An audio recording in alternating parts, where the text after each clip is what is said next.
So today we're going to be learning about somebody who, in many different ways, laid the groundwork for a lot of the rap and the grime and the hip hop that's come out of the UK. Personally, growing up learning about Black British music, I didn't hear this person's name that often, but when I did hear it, people always spoke about how important this person's music was. His name was David Victor Emmanuel, but most people know him as Smiley Culture.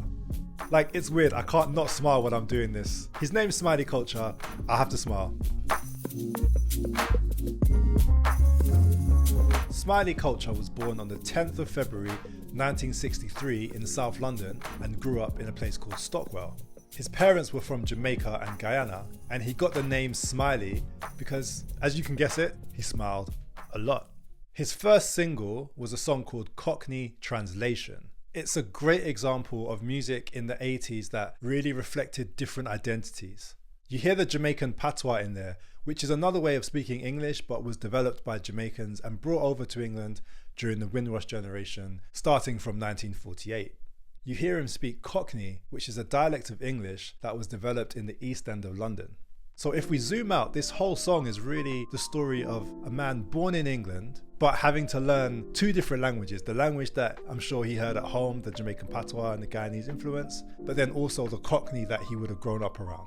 It's a great example of a piece of music showing us how people thought and how people lived in a particular period of time. As in, we wouldn't be able to understand life if this song was just about love or it was about like nature or cricket. I don't know. It's a glimpse of what life was like for some people, and it's also a reflection of the melting pot of cultures and languages and ideas and religions that still is London. A lot of Smiley Culture's music is just that, it's social commentary. We see it in many different types of folk music from around the world, and Smiley was definitely influenced by calypso and this way of talking over music called toasting, which comes from Jamaica. Cockney is not a language, it is only a slang, and was originated in England. The first place it was used was over East London. These traditions of storytelling, talking over music, that's basically like how rap, hip hop, calypso, all of these different styles of music blended together in England to create what we hear today. Also in 1984, he released a song called Police Officer. Again, like some of his other songs, is a piece of social commentary and gives us a glimpse into what life was like for some black folks and how they interacted with the police back in the 1980s. Even though some of the lyrics and what he's talking about is quite controversial and definitely was for back then, it peaked at number 12 in the official charts in 1985. Other songs that came out around that time that did very well, songs by Foreigner like I Wanna Know What Love Is, and Ghostbusters actually.